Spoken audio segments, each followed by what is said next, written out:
अगली सुबह जब जनकपुरी गांव के लोगों को उस चोर की लाश मिली तो गांव में डर का माहौल छा गया। मुझे जल्दी गिरधर बाबा को इसके बारे में बताना होगा। यह कहकर वो आदमी वहां से चला गया और उसके आसपास खड़े लोग अभी भी वहां तमाशाहीन थे।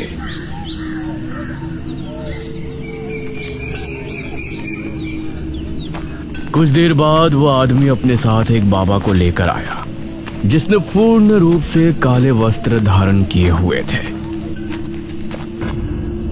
बाबा ने लाश को ठीक से देखा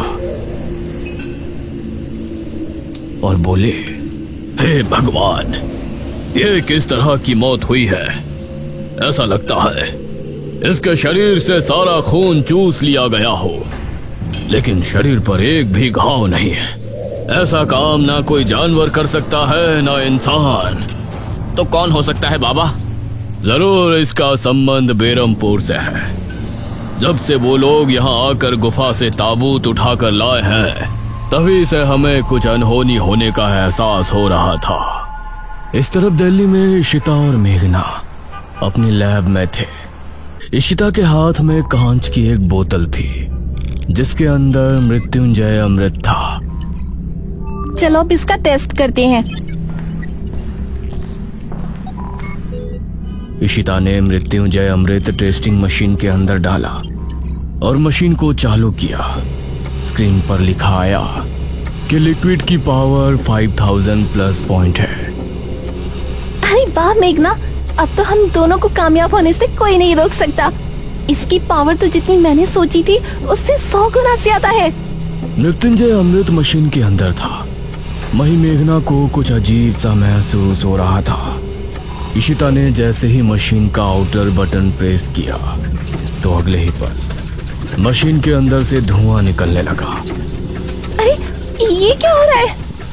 और मशीन बंद हो गई। यार, मशीन से मृत्युंजय अमृत निकलना चाहिए था। ये धुआं कैसे निकल गया? इशिता ने मशीन को खोला तो उसके अंदर लगे कंटेनर में अभी भी मृत्युंजय अमृत था। थैंक गॉड, ये सही है। इशिता ने उसे उठाया ही था कि तभी मृत्युंजय अमृत भाप बनकर हवा में गायब हो गया। ओह नो, ये क्या हुआ? ये देखकर इशिता बुरी तरह हैरान रह गई, लेकिन मेघना ना जाने किस सोच में डूबी थी। इशिता ने उसे झंझोड़ा। मेघना यार, देखिए क्या हुआ। तू कहाँ खोई हुई है? मेघना ने मशीन की तरफ देखा और फिर बिना किसी भाव के बोली, मृत्युंजय अमृत सिर्फ उस इंसान को पिलाया जा सकता है जिसको इसकी जरूरत हो, जो किसी बीमारी से परेशान हो। इसे किसी और जगह अपने फायदे के लिए स्टोर करके नहीं रखा जा सकता, क्योंकि ये कोई व्यवसाय का पात्र नहीं है। ये खास तौर से बीमारी से बचने के लिए ही सिद्ध हुआ है। हम इसका इस्तेमाल पैसे छापने के लिए नहीं कर सकते। शिट यार, तभी मैं सोच रही थी आज तक किसी और ने इसका इस्तेमाल क्यों नहीं किया।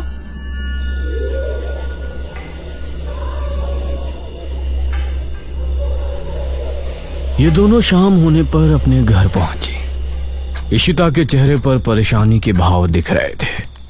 वहीं मेघना को अजीब सी बेचैनी हो रही थी। तभी इशिता ने खाना लगाया और टीवी ऑन किया। आज की ताजा खबर, जनकपुरी गांव में एक अजीब मामला सामने आया है। वहाँ कल रात को ऐसा तूफान आया जैसा पहले कभी नहीं आया, और आज सुबह गांव में एक आदमी की लाश पाई गई। उसका शरीर पूरी तरह से पीला पड़ा हुआ था, जिसे देखने से लग रहा है कि उसके शरीर में एक भी बूंद खून नहीं बचा। इसी वजह से उसकी मौत हुई है। लेकिन इस तरह से खून किसने किया, ये एक बहुत बड़ा सवाल है। ये खबर देखते हुए मेघना ने इशिता से कहा, अरे ये जनकपुरी तो वही गांव है ना जहाँ से हमने महाराज की लाश बरामद की थी? हाँ वही है, लेकिन यहाँ पर जो कुछ चल रहा है उसका तेरी कहानी से कोई कनेक्शन नहीं है, समझी? तू बस काम पर ध्यान दे।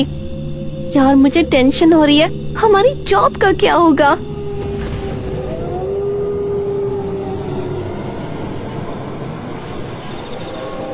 रात करीब 1 बजे दमयंती उसी गुफा में ध्यान मग्न बैठी थी।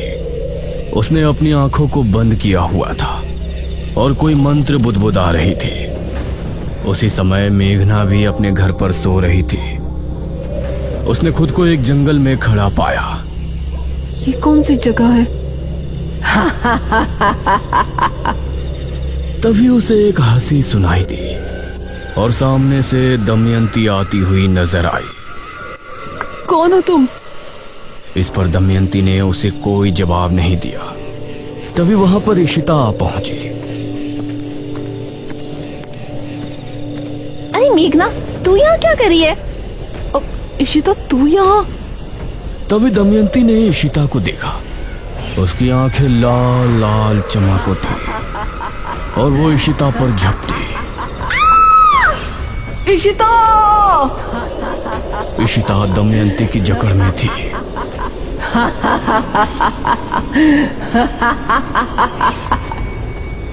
मेघना, उठना, क्या हुआ तुझे? मेघना नींद से जागी। तू पूरी तरह पसीने से भीगी है। फिर से कुछ डरावना देखा क्या? इशिता, तू ठीक है ना? हाँ, मैं ठीक हूँ, लेकिन तुझे क्या हुआ? मेघना ने इशिता को कसकर गले से लगा लिया। उसकी धड़कनें तेज तेज चल रही थी। इस तरफ दमयंती ने झुंझलाते हुए अपनी आंखें खोली। या कुछ देर और उसे सपने में डरा कर रखती तो शायद उसका पता लगाने में कामयाब हो जाती। अब कैसे पता लगाऊं कहाँ है वो? तभी दमयंती के शरीर की त्वचा रंग बदलने लगी। नहीं। उसने आंखें बंद करके एक मंत्र पढ़ा तो वो ठीक हो गई।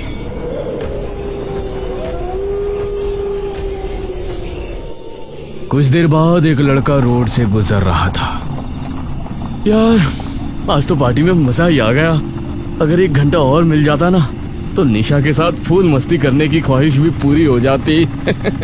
उसी समय उसे रोड पर बीचों बीच दमयंती खड़ी नजर आई। अरे, ये कौन लड़की खड़ी है यार? उसे देखकर लड़के ने बाइक रोक दी। दमयंती ने उस समय काले भड़कीले कपड़े पहने हुए थे। वो लड़का उसे ऊपर से नीचे तक निहार रहा था। दमयंती भी उसके जवाब में मुस्कुराई। कौन है आप? ऐसा लग रहा है जैसे स्वर्ग से अप्सरा जमीन पर उतर आई हो। यह सुनकर दमयंती उसके बेहद करीब आ गई और उसे गले से लगा लिया। ओह माय गॉड, तुम तो बहुत फास्ट फॉरवर्ड हो यार। वो दमयंती की चिकनी कमर पर हाथ फेरने लगा। तभी दमयंती के नाखून लंबे हो गए, उसकी आंखें भी लाल हो गई और अगले ही पल उस लड़के की चीख फिजा में गूंज गई।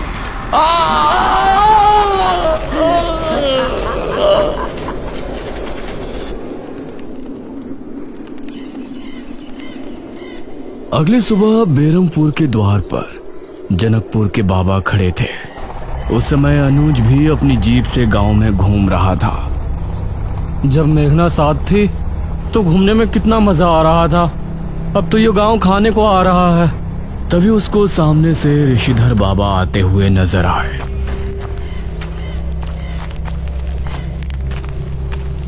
अरे तांत्रिक महाराज, प्रणाम।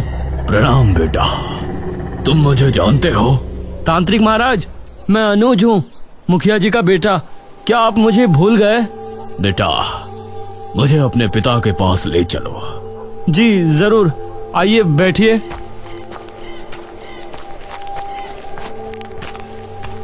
अनुज ने ऋषिधर बाबा को जीप में बैठाया और घर लेकर पहुंचा।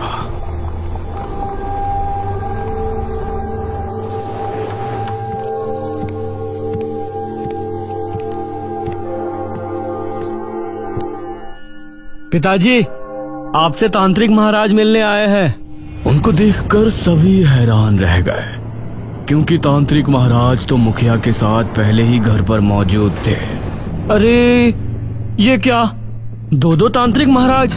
ये हमारे जुड़वा भाई ऋषिधर है, जो कि जनकपुरी में ही निवास करते हैं। लेकिन जब हम जनकपुरी गए थे तब तो ये वहां नहीं थे। हम उस समय गांव में मौजूद नहीं थे। कहो ऋषिधर, कैसे आना हुआ? भैया, बहुत बड़ी समस्या आ गई है। हमारे गांव जनकपुर में पिछले 2 दिनों में 2 मौतें हो गई हैं। ठीक से बताओ ऋषिधर, उन मौतों से तुम इतना क्यों डर गए हो? क्या वो अकाल मृत्यु है? मरने वाले का शरीर इस तरह से पीला पड़ जाता है जैसे उनके शरीर से सारा खून चूस लिया हो। और जिस रात पहली मौत हुई उस रात गांव में बहुत तेज आंधी आई थी। फिर तो जरूर ये किसी अनहोनी का संकेत है। लेकिन तांत्रिक महाराज, निशिर मोलो तो जा चुके, अब ये मौतें किस वजह से हो रही हैं? हमें संदेह है कि आप लोगों के आगमन का इससे कोई संबंध है। गांव के लोगों ने बताया है कि जब से आप लोग जनकपुरी से महाराज का वो ताबूत ले गए हैं तभी से वहां का माहौल बदल गया है। हे भगवान, ये तो बहुत हैरानी की बात है। तांत्रिक महाराज, मुझे लगता है कि हमें एक बार उस गुफा में फिर से जाकर देखना चाहिए। हाँ, तुम ठीक कह रहे हो अनुज बेटा। ये सभी उसी समय जनकपुरी की गुफा में पहुंचे।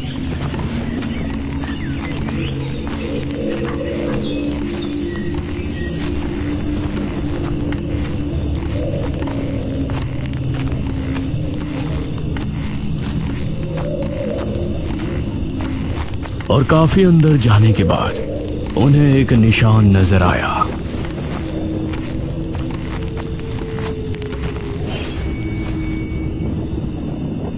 यहीं से हमने उसे उठाया था, यह उसी का निशान है। अनुज ने आगे की तरफ देखा। हाँ महाराज, लेकिन गुफा अभी भी खत्म नहीं हुई है। आइए अंदर चलते हैं। ये सभी अब उस गुफा के अंदर और आगे बढ़े।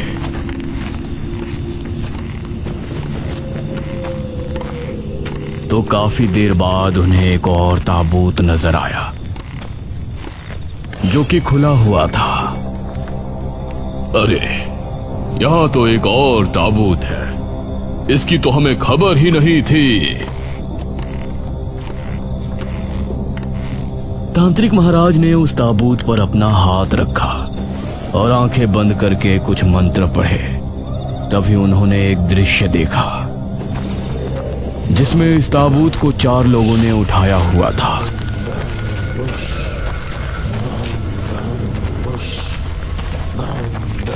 इस ताबूत को इसी गुफा के अंदर रख देते हैं। यहाँ पहले से ही एक ताबूत और रखा है, यहाँ ये बिल्कुल सुरक्षित रहेगा।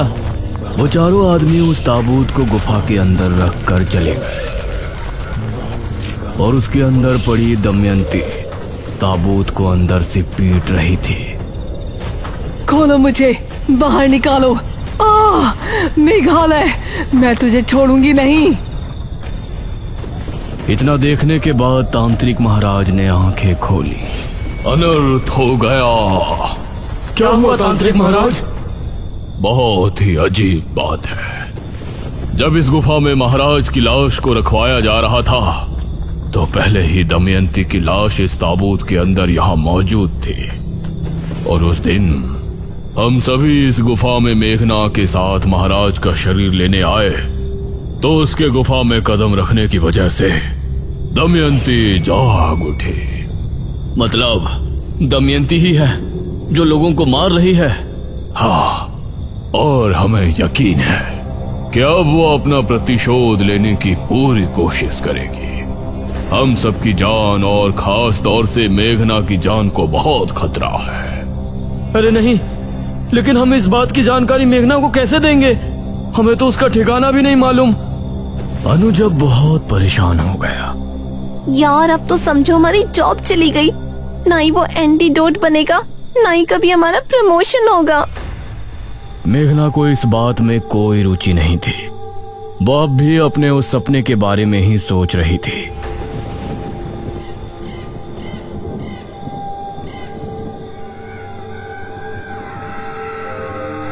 रात को करीब 12 बजे दमयंती फिर से ध्यान मग्न होकर बैठ गई। इस तरफ मेघना ने एक अजीब दृश्य देखा।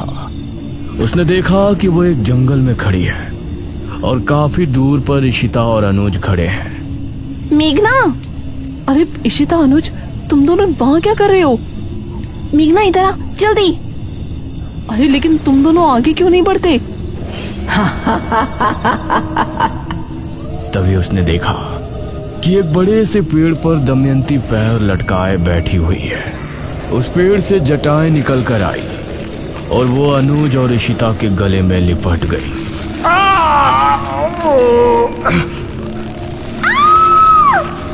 वो दोनों कसमसाने लगे। ये देखकर मेघना हैरान रह गई। अनुज, इशिता। मेघना उन दोनों की तरफ भागी,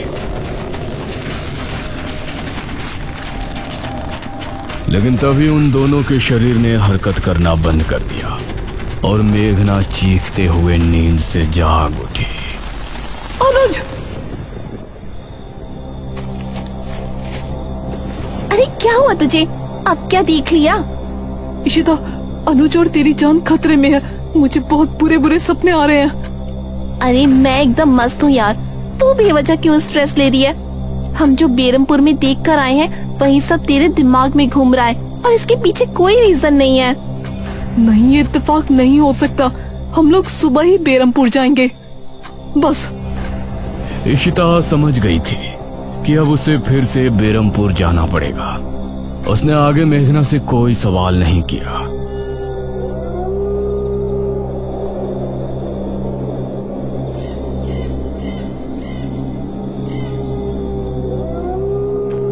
इस तरफ जनकपुरी में एक आदमी बड़बड़ाता हुआ घर को लौट रहा था। बेवफा, मुझे सिर्फ लूटने के लिए आई थी मेरे घर पर।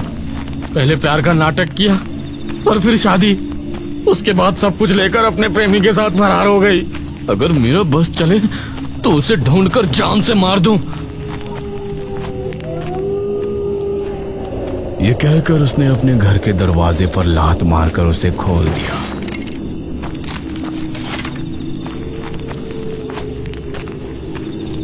और फिर अंदर जाकर एक गिलास पानी पिया। सामने दीवार पर उसकी बीवी की तस्वीर लगी थी। मंगला, तू बस एक बार मुझे मिल जा, सिर्फ एक बार। ये कहकर उसने गिलास को जमीन पर दे मारा और अपने कमरे में पहुंचा। उसने जैसे ही दरवाजा बंद किया तो उसे बिस्तर पर एक लड़की लेटी नजर आई। अरे कौन है ये? कहीं मैं सपना तो नहीं देख रहा? तभी उस लड़की ने उसकी तरफ करवट ली तो वो दमयंती ही थी। दमयंती का आकर्षण देखकर उस आदमी की आंखों में वासना उभर आई। ये सब सच है प्रिय? कौन हो तुम? मैं कौन हूँ ये तो तुमको दिख ही रहा होगा। एक खूबसूरत जवान लड़की। आओ मेरे पास, आओ ना। ये सुनकर उस आदमी से खुद पर काबू नहीं हुआ। वो झट से दमयंती के पास पहुंचा। दमयंती ने उसे कसकर खुद से चिपटा लिया और तभी उस आदमी की चीख घर के बाहर तक गूंज गई।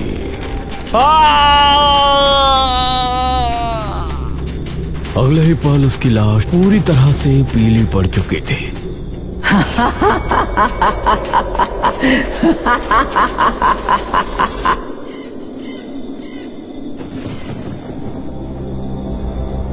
अगली सुबह इशिता और मेघना दोनों फिर से बेरमपुर के लिए निकल गए। मेघना, तू वहाँ जाकर ठीक तो कर रही है ना?